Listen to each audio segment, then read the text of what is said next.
తిరిగి BCN news కి స్వాగతం. అంతర్జాతీయ తీర ప్రాంత శుభ్రతా దినోత్సవాన్ని పురస్కరించుకుని పశ్చిమ గోదావరి జిల్లా మొగల్తూరు మండలం పేరుపాలెం బీచ్ లో స్వచ్ఛ భారత్ కార్యక్రమాన్ని నిర్వహించి బీచ్ పొడవునా తాటి చెట్లు నాటారు. ఈ కార్యక్రమంలో ప్రభుత్వ విప్ ఎమ్మెల్యే బొమ్మిడి నాయకర్, కలెక్టర్ నాగరాణలతో పాటు జిల్లా అధికారులు, విద్యార్థులు పెద్ద సంఖ్యలో పాల్గొన్నారు. ఈ సందర్భంగా విప్ వారు మాట్లాడుతూ పర్యావరణ పరిరక్షణ అందరి బాధ్యత అని అన్నారు. నేటి యువతకు దీనిపై అవగాహన కల్పించి వారిని చైతన్యవంతులు చేయాలని పిలుపునిచ్చారు.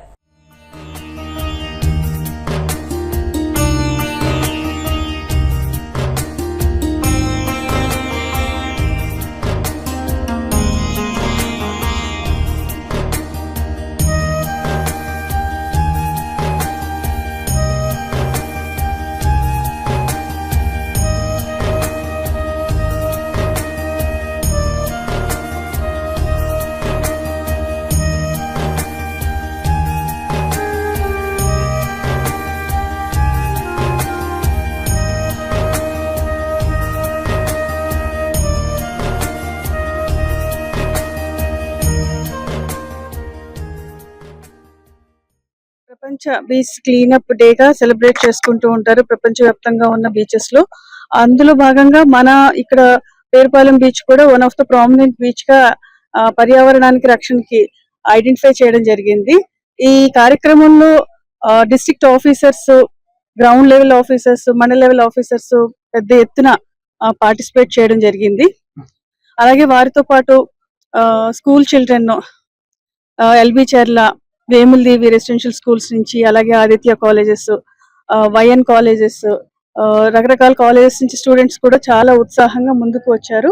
అట్లాగే different departments, industries department, irrigation department, RWS department, environmental pollution control board, GSWS, ఇట్లా అగ్రికల్చర్ డిపార్ట్మెంట్ అందరూ కూడా చాలా ఉత్సాహంగా ప్రొద్దుటే అందరూ కూడా వచ్చి ఈ బీచ్ క్లీనప్ లో కొన్ని వందలు వేల మంది ఇక్కడ పార్టిసిపేట్ చేశారు. పిల్లలందరిలోకి పర్యావరణ రక్షణ మీద ఒక అవేర్నెస్ కల్పిస్తూ ఇందులో వారందరూ పార్టిసిపేట్ చేయడం, ఇంత సక్సెస్ఫుల్ గా జరగడం చాలా సంతోషంగా ఉంది. అలాగే ఈ రోజు స్వర్ణాంధ్ర స్వచ్ఛాంధ్ర రోజు కూడా థర్డ్ సాటర్డే జిల్లా వ్యాప్తంగా అన్ని గ్రామాల్లోనూ, అన్ని మున్సిపల్ వార్డ్స్ లో కూడా ఈ కార్యక్రమాన్ని చేసుకుంటున్నాము. Municipal commissioners, Panchayat secretaries, MPDOs అందరూ కూడా వారి వారి ప్రాంతాల్లో ఈ కార్యక్రమాన్ని ప్లాస్టిక్ నిషేధించాలని చెప్పేసి దాన్ని మరొకసారి, అంటే మన జిల్లాలో మనం ముందే బ్యాన్ చేసుకున్నాం, రీఇటరేట్ చేసుకుంటూ అది అమలు ఎలా జరుగుతుంది అనేది చూసుకుంటూ ముందుకెళ్తాం. రాష్ట్ర ప్రభుత్వ ఉపాధ్యాయ ఉద్యోగుల సమస్యలపై యూటీఎఫ్ ఆధ్వర్యంలో చేపట్టిన రణబేరి బైక్ జాథా తాడేపల్లిగూడెనికి చేరుకుంది. ఉదయం నుండి జిల్లా అంతా తిరుగుతున్న రణబేరి బైక్ జాథాకు పెట్టపాడులో యూటీఎఫ్ నాయకులు స్వాగతం పలికారు. Teachers MLC Borra Gopi Murthy bike ర్యాలీలో ముఖ్య అతిథిగా పాల్గొన్నారు. యూటీఎఫ్ ఆధ్వర్యంలో ఉపాధ్యాయులు యూనియన్ పతాకాలతో పట్టణంలో ర్యాలీ చేశారు. అనంతరం స్థానిక జెడ్పీ హైస్కూల్లో సమావేశం నిర్వహించారు. ఈ సందర్భంగా ఎమ్మెల్సీ గోపిమూర్తి మాట్లాడుతూ ఈ నెల 15 నుండి రాష్ట్ర వ్యాప్తంగా యూటీఎఫ్ ఆధ్వర్యంలో జోనల్ వారీగా రణబేరీలు నిర్వహిస్తున్నామన్నారు. ఉపాధ్యాయ ఉద్యోగుల సమస్యలపై ప్రభుత్వం దిగిరాకుంటే ఈ నెల 25న గుంటూరులో భారీ సభ ఏర్పాటు చేసి ఆందోళనకు దిగనున్నట్లు హెచ్చరించారు. ప్రధానంగా ఏదైతే ఉపాధ్యాయులు స్వేచ్ఛగా తరగతి గదిలో పిల్లలకి పాఠం చెప్పుకునే పరిస్థితులు నెలకొల్పాలని చెప్పి ఈ రోజున ప్రధానమైనటువంటి డిమాండ్. గత ప్రభుత్వం ఉద్యోగ ఉపాధ్యాయుల్ని అంతర్జాల కబంధ హస్తాల్లో బంధించింది, యాప్ల మీద యాప్లు తీసుకొచ్చింది, అనేక కార్యకలాపాలు చేస్తూ వాటిని ఆన్లైన్ చేయమని, ఫోటోలు అప్లోడ్ చేయమని అని చెప్పింది. రెండవది, ఈ యొక్క ఉద్యోగ ఉపాధ్యాయుల యొక్క ఆర్థిక మూలాల మీద దెబ్బ కొట్టిందని చెప్పి ఈ రెండు కారణాలతో గత ప్రభుత్వం నుంచి విముక్తి పొందాలని చెప్పి రాష్ట్ర ఉద్యోగ ఉపాధ్యాయులందరూ కూడా కూటమి ప్రభుత్వానికి ఓట్లేశారు. కానీ ప్రభుత్వం ఏర్పడి 15 అవుతూ ఉంది. గత ఆన్లైన్ భారాలు మరిన్ని పెరిగినాయి. ఈ రోజున ఉపాధ్యాయుల పరిస్థితి ప్యానల్లో నుంచి పేలో పడినట్టు అయింది. సో అటువంటి పరిస్థితుల్లో కాకుండా ఈ రోజున విద్యాశక్తి, కర్మయోగి అనే అనేకమైనటువంటి కార్యకలాపాలు ఈ రోజున ఉపాధ్యాయులకి అదనపు భారాలుగా వేసి వాళ్ళ యొక్క బోధనా సామర్థ్యాన్ని దెబ్బతీస్తున్నటువంటి పరిస్థితి ఉంది. కాబట్టి మేము పాఠానికి మాత్రమే పరిమితం చేయండి అని చెప్పి రెండవ డిమాండ్గా 2023 జూన్ 30తో 11వ పిఆర్సీ అయిపోయింది. ఆ పిఆర్సీ ఇచ్చినటువంటి సందర్భంలోనే చంద్రబాబు నాయుడు గారు అనేక మీటింగుల్లో ఉద్యోగ ఉపాధ్యాయులు జగన్మోహన్ రెడ్డి ప్రభుత్వం రివర్స్ పిఆర్సీ ఇచ్చింది. మరలీ నెగితే మరింత రివర్స్ అవుతుంది, మన ప్రభుత్వం వస్తే మంచి పిఆర్సీ ఇస్తారని చెప్పి చాలా స్పష్టం ప్రకటన చేశారు. ఈ రోజున ఈ పిఆర్సీ కాలమే 5 సంవత్సరాల కాలం. అటువంటి కాలంలో 2 సంవత్సరాల 4 నెలల కాలం పూర్తయిపోయింది. ఈ 15 నెలల్లో పిఆర్సీ కమిషన్ వేయటం కానీ, ఐఆర్ ఇవ్వటం కానీ, కనీసం కూర్చోబెట్టి మాట్లాడటం కూడా చేయలేదు. ఈ ప్రభుత్వం ఏర్పడినటువంటి ఈ సందర్భంలో ఇప్పటికే 4 డిఏలు పెండింగ్ ఉన్నాయి. ఒక్క డిఏ కూడా ఇవ్వలేనటువంటి పరిస్థితి. 3 సంవత్సరాల క్రితం ఈ రాష్ట్ర ఉద్యోగ ఉపాధ్యాయులు పెట్టుకున్నటువంటి ఎరండ్ లీవ్లు ఇవ్వలేనటువంటి పరిస్థితి. పదవీ విరమణ చెందినటువంటి ఉపాధ్యాయులకి గ్రాడ్యుయేటీ చెల్లించలేనటువంటి పరిస్థితి.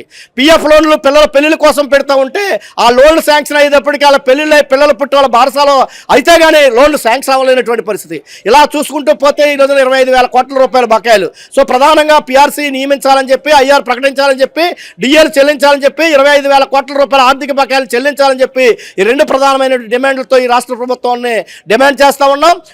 ఈ సమస్యలు పరిష్కరించకపోయినట్లయితే ఈ యొక్క పోరాటం మరింత ఉధృతం చేస్తామని చెప్పి సందర్భంగా తెలియజేస్తా ఉన్నాం. మహిళలు తమ ఆరోగ్యం పట్ల అప్రమత్తంగా ఉండాలని గుండుగల్ను పీహెచ్సీ వైద్యులు డాక్టర్ జాహ్నవి సూచించారు. ఏలూరు జిల్లా బేమడోలు మండలం గుండుగల్ను ప్రాథమిక ఆరోగ్య కేంద్రంలో స్వస్థ నారీ స్వశక్త్ పరివార్ అభియాన్ కార్యక్రమం నిర్వహించారు. ఈ సందర్భంగా గ్రామస్తులకు వైద్య పరీక్షలు నిర్వహించి పలువురికి ఉచితంగా మందులు పంపిణీ చేశారు.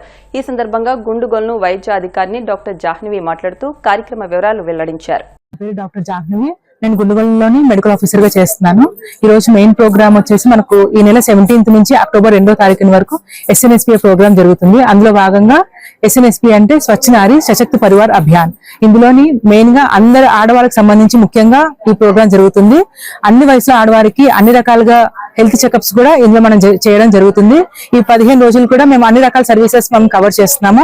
మేము కవర్ చేసే పరీక్షల్లో అన్ని ఒకటి వచ్చి ఫస్ట్ది క్యాన్సర్ పరీక్షలు, మాతా సంరక్షణ MGH సర్వీసెస్, శిశు సంరక్షణ వ్యాక్సిన్ సేవలను, కంటి పరీక్షలు, ENT విభాగము, తర్వాత దంత పరీక్షలు, ఆరోగ్య గుర్తింపు PMJY కార్డ్ ఇవ్వడం జరుగుతుంది. తర్వాత కుటుంబ నియంత్రణ FPSS, తర్వాత TB స్క్రీనింగ్ సర్వీసెస్ అన్న చేయడం జరుగుతుంది. అన్నిటికంటే ముఖ్యంగా క్యాన్సర్ సర్వీసెస్, ఇందులో oral cancer, breast cancer, cervical cancer, రొమ్ము క్యాన్సర్ కి సంబంధించి పరీక్షలు అన్ని ఫ్రీగా చేయడం జరుగుతుంది. మాతో పాటు మా సిబ్బంది అన్ని కూడా ఈ సర్వీసెస్ అన్ని ఇక్కడ ఇస్తాము. కాబట్టి మీరు ఏ భయం లేకుండా చక్కగా వచ్చి చేయించుకోండి. అందరు ఆడవాళ్ళు వచ్చి చేయించుకుంటున్నారు. తర్వాత HB పరీక్షలు, BP, షుగర్ ఇవన్నీ కూడా రొటీన్ గా చేస్తున్నాము. ప్రెగ్నెంట్ ఉమెన్ కి యాంటీనేటల్ సర్వీసెస్, FHR, తర్వాత PV ఎగ్జామినేషన్స్, తర్వాత post natal services, immunization, BP, sugar, cervical cancer screening ముఖ్యంగా చేస్తున్నాము. అడల్ట్స్ పిల్లలందరూ కూడా HPV స్క్రీనింగ్ చేయడం జరుగుతుంది. అందరూ వచ్చి మా సర్వీసెస్ వినియోగించుకోండి. ఈ 15 డేస్ కూడా మేము సర్వీసెస్ ఇస్తాం. 17th నుంచి 2nd వరకు అండి. ఒక్కొక్క రోజు ఒక్కొక్క సచివాలయం పరిధిలోని కూడా ఈ క్యాంప్ పెట్టడం జరుగుతుంది. పొద్దున్న 9 నుంచి 4 వరకు. రేపు ఆగడాల లంకలో జరుగుతుంది. షెడ్యూల్ ఏ రోజు అన్నది కూడా మీకు షెడ్యూల్ ఇస్తాం. పూల సుబ్బయ్య వెలుగొండ ప్రాజెక్టు వచ్చే ఏడాది ఆగస్టు నాటికి పూర్తి చేస్తామని ప్రకాశం జిల్లా కలెక్టర్ రాజాబాబు పేర్కొన్నారు. దోర్నాల మండలం కొత్తూరు సమీపంలోని వెలుగొండ ప్రాజెక్టును ఆయన సందర్శించారు. ఇంజనీరింగ్ అధికారులు ఎర్రగొండపాలెం టీడీపీ ఇన్ఛార్జ్ గూడూరి ఎరిక్షన్ బాబుతో కలిసి 2వ టన్నెల్ను ఆయన సందర్శించారు. ఇప్పటి వరకు జరిగిన పనులతో పాటు పెండింగ్ పనులపై అధికారులతో చర్చించారు. గంటవాని పల్లె చెరువు వద్ద కాలువ పనులను, తేగలేరు వాగును కలెక్టర్ పరిశీలించారు. పూల సుబ్బయ్య వెలుగొండ ప్రాజెక్ట్ ని విజిట్ చేయడం జరిగింది. ఈ ప్రాజెక్టు ఈ జిల్లాకి జీవనాడి లాంటిది. గవర్నమెంట్ ఈ ప్రాజెక్ట్ కంప్లీషన్కి ఇన్ టైంలో చేయాలనేది కృతనిశ్చయంతో ఉన్నది. దానిలో భాగంగానే ఈరోజు ఈ ప్రాజెక్ట్ యొక్క పనులు ఎట్లా జరుగుతున్నాయి, ఇక్కడ ఏమేమి ఇష్యూస్ ఉన్నాయి అని తెలుసుకోవాలని చెప్పేసి మొట్టమొదటిసారి నేను కలెక్టర్గా బాధ్యతలు తీసుకున్న తర్వాత ఇంత ప్రాముఖ్యమైనటువంటి ప్రాజెక్ట్ కాబట్టి నేను విజిట్ చేయడానికి రావడం జరిగింది. మార్కాపురం సబ్ కలెక్టర్ గారు, అదేవిధంగా ఈ కాన్స్టిట్యున్సీ ఇన్ఛార్జ్ ఎరిక్సన్ బాబు గారు, తెలుగుదేశం పార్టీ ఇన్ఛార్జ్ ఎరిక్సన్ బాబు గారు, వారితో పాటు ఈ ప్రాజెక్టు మీద ఎంతోమంది ఆశలు పెట్టుకున్నటువంటి ప్రజలు అక్కడికి రావడం జరిగింది. వారందరితో కలిసి టన్నల్స్లో వెరిఫై చేశాము. టన్నల్ 1 అనేది అది టోటల్గా కంప్లీట్ అయింది. టన్నల్ 2లో ఇప్పుడు వర్క్స్ జరుగుతున్నాయి. ఆల్మోస్ట్ ఒక 60 to 70% వరకు కూడా ఆ లైనింగ్ వర్క్స్ అనేది అయిపోయింది. ఇంకా ఒక 25% వర్క్ ఉంది. అది కూడా త్వరితగతిన కంప్లీట్ చేయవలసి ఉంది. అయినప్పటికీ కూడా అక్కడ ఉన్నటువంటి జియోలాజికల్ కండిషన్స్ వల్ల కొంత సాయిల్ ఆ టన్నల్లోకి రావడం జరుగుతుంది. కాబట్టి దానికి అడిషనల్గా టెక్నికల్గా కన్స్ట్రక్షన్ చేయవలసిన అవసరం ఉంది. దాని ప్రకారం వాళ్ళు ఆ టైప్ ఆఫ్ రిప్స్ పెట్టడానికి ఇంకా కొంత టైము జరుగుతుంది. కాబట్టి అయినప్పటికీ కూడా ప్రాజెక్ట్ డెలివరీ అనేది జూలై లేదా ఆగస్టు 2026కి మేము ఎట్టి పరిస్థితుల్లో డెలివరీ చేస్తామని చెప్పేసి వారు ఇంజనీరింగ్ డిపార్ట్మెంట్ అయితేనేమి కాంట్రాక్టర్ మెగా ఇంజనీరింగ్ వాళ్ళతో కూడా ఇప్పుడు రివ్యూ చేసినప్పుడు వారు టన్నల్ 1 కంప్లీట్ అయింది, టన్నల్ 2 కూడా ఆగస్టు లోపల అది కూడా కంప్లీట్ అవుతుంది. దానికి ఏ విధమైనటువంటి సహకారం అటు పబ్లిక్ నుంచి కానీ అటు కలెక్టర్గా డిస్ట్రిక్ట్ అడ్మినిస్ట్రేషన్ నుంచి కానీ మేము అందిస్తామని కూడా వారితో చెప్పడం జరిగింది. వార్తలు ముగించే ముందు ముఖ్యాంశాలు మరొకసారి.